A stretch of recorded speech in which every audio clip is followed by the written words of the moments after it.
Yun pong kandidato ng pagka-ombudsman ng Pilipinas. Atat na maging ombudsman ng Pilipinas dahil magre-retire na po sa 27th ng kasalukuyang buwan. Ang kasalukuyang ombudsman na si former Justice Sam Martires.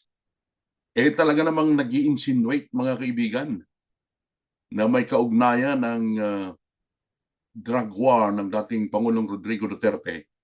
Doon po naman sa mga missing sabungeros. Ito yung ombudsman, magiging ombudsman ng Pilipinas kung siya ang pipiliin, mga kaibigan. Mahilig mag-insinuate, hindi pa buo ang mga ebidensya. Kumbaga meron na siyang statement na akala mo naman totoong-totoo na at napatunayan na. Ipapakita ko sa inyo, mga kaibigan, ang isang interview ng isang network kay Boying Remulla, at kayo na ang humusga kung ano ang kanyang mga sinasabi.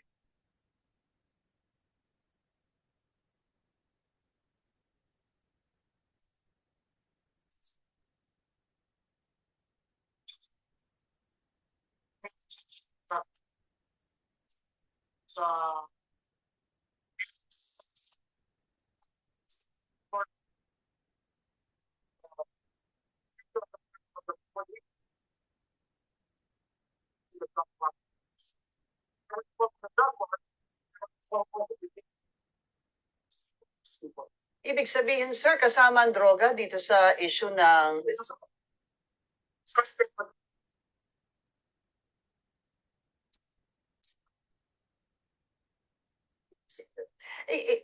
In a lot of the interviews I've seen of you, sir, parang lagi niyo pong sinasabing matindi ito, grabe ito, parang it gets worse, no? As the days go by. At mga kaibigan, mga kaibigan ng isang network kay Boying Remulla, yung atat na maging susunod na ombudsman. Sa lukuyan pa lang kinakalap yung ebidensya diyan po naman sa Tal Lake.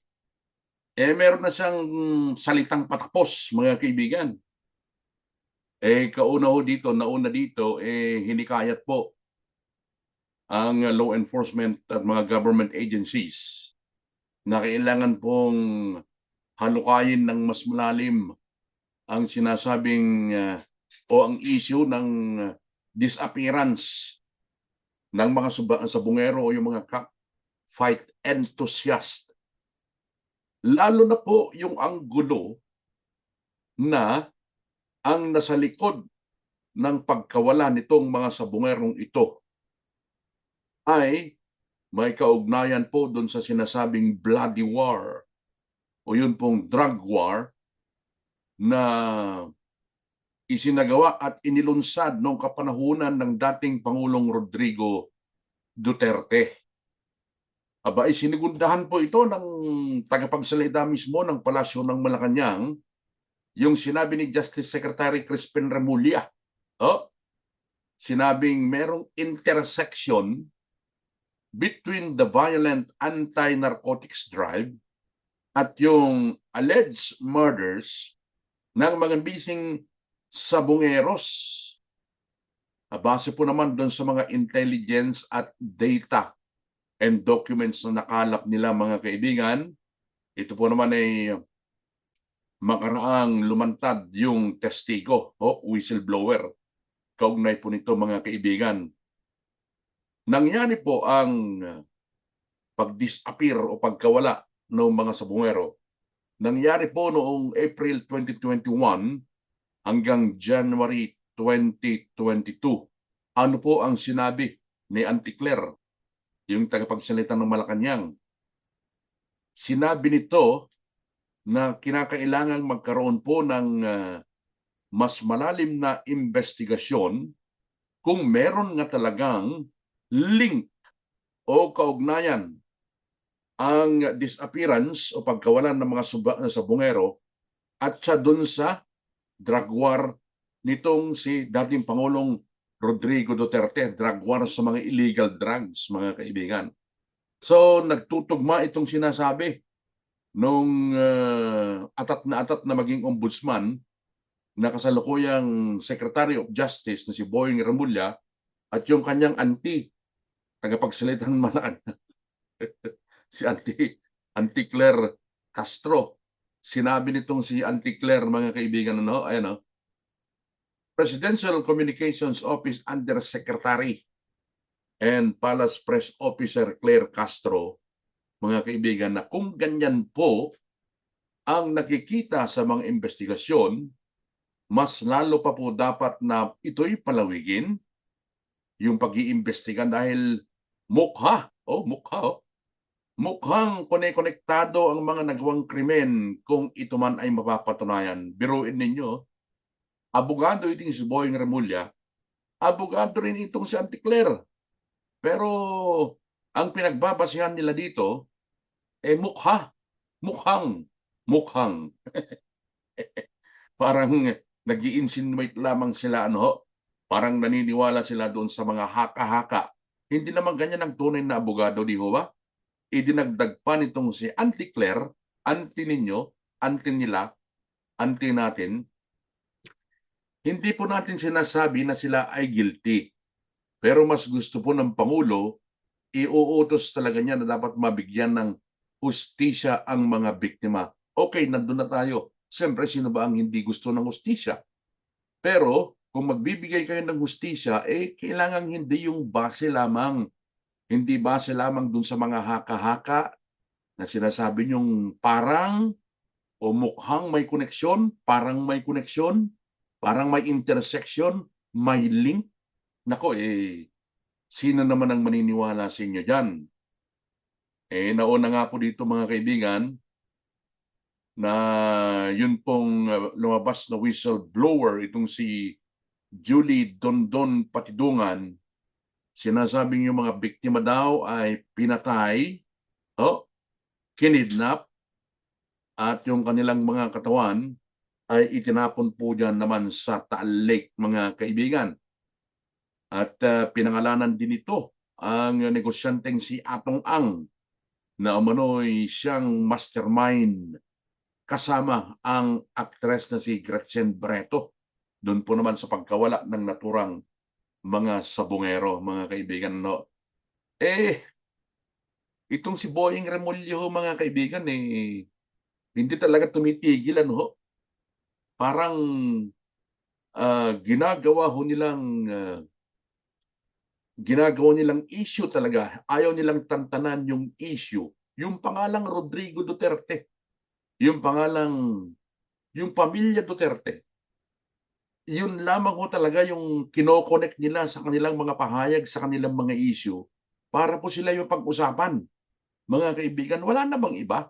Hindi ba sila titigil na hanapan ng butas ang pamilya Duterte? Itong sinasabi ninyong corrupt itong pamilyang ito, malabong mangyari ito. Yung bahay nga nung dating Pangulo, hindi nagbago, Hindi nagbago.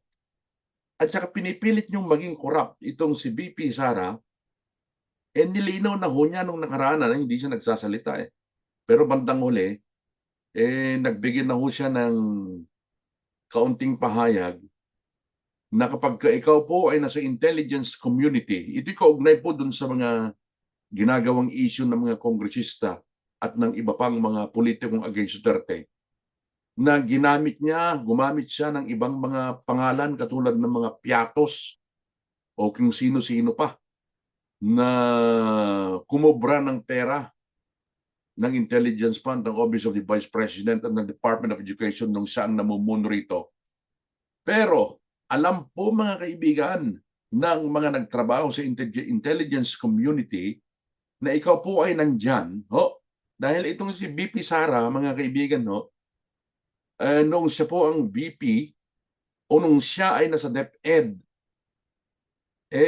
official siya ng NTF-ELCAC, mga kaibigan, to end local communism. Nasa Intel community siya talaga. At kapag ikaw ay nasa Intel community, allowed ka na gumamit ng mga aliases, mga kaibigan. Pinapayagan ho dyan at binanggit na ho yan ng isang opisyal dati ng pamahalaan, itong si Secretary Norberto Gonzales, na kapag ikaw ay nasa intelligence community, mga kaibigan, pinapayagan yung paggamit ng ibang pangalan o alias na kumubra ng pera.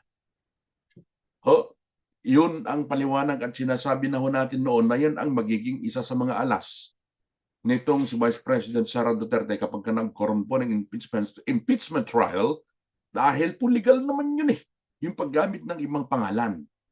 Pero ito, balik tayo sa issue, mga kaibigan, pilit na ini-insinuate ng atat na magiging ombudsman ng Pilipinas na si Boying Remulla, ikinokonekta, mga kaibigan, kahit wala pang sapat na ebidensya, yung pagkawala ng mga subongero dun po naman sa war on drugs na inilunsad noong kapanahunan ni dating Pangulong Rodrigo Duterte. Aba sinabi ho ng marami, mga kaibigan, meron ho tayong nabasa rito, dahil sa ginawang yan ni Boying Remulla, sinasabi ho ng marami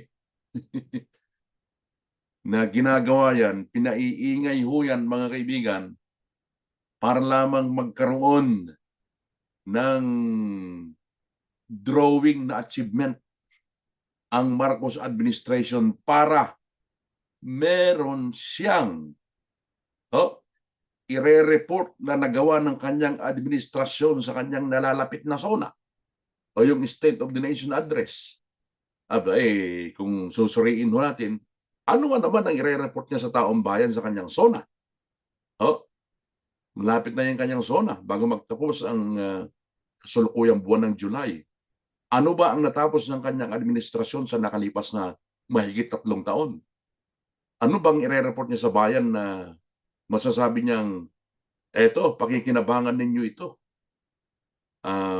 Magiging maalwan ang magiging buhay niyo dahil dito sa mga proyektong nagawa namin? Wala naman, di ba? Itong nakalipas na mahigit 3 taon, wala namang major achievement. Puro politika naman. Lalo na nitong nakalipas na taon. Kaya sinasabi ho ng marami na pinaiingay ho yan, mga kaibigan, yung issue na yan na pilit ikinokonekta sa nakaraang administrasyon yung inilunsad po niya na war on drug. Pinaiingay yan para lumutang yung issue at masasabing achievement ito ng Marcos administration na kanya po namang ire-report sa kanyang nalalapit na zona. Kayo na po ang umusga. Achievement ho ba ito? Sa mga hindi pa po nakakapag-subscribe sa atin po namang channel, ang Radyo Pilipino UK channel, kahit isang subscription lamang po, masayang-masaya na tayo. Sa magandang oras po sa inyo, mula dito sa lungsod ng London na mainit, ako po si Buddy Bernardino. Bye for now, folks.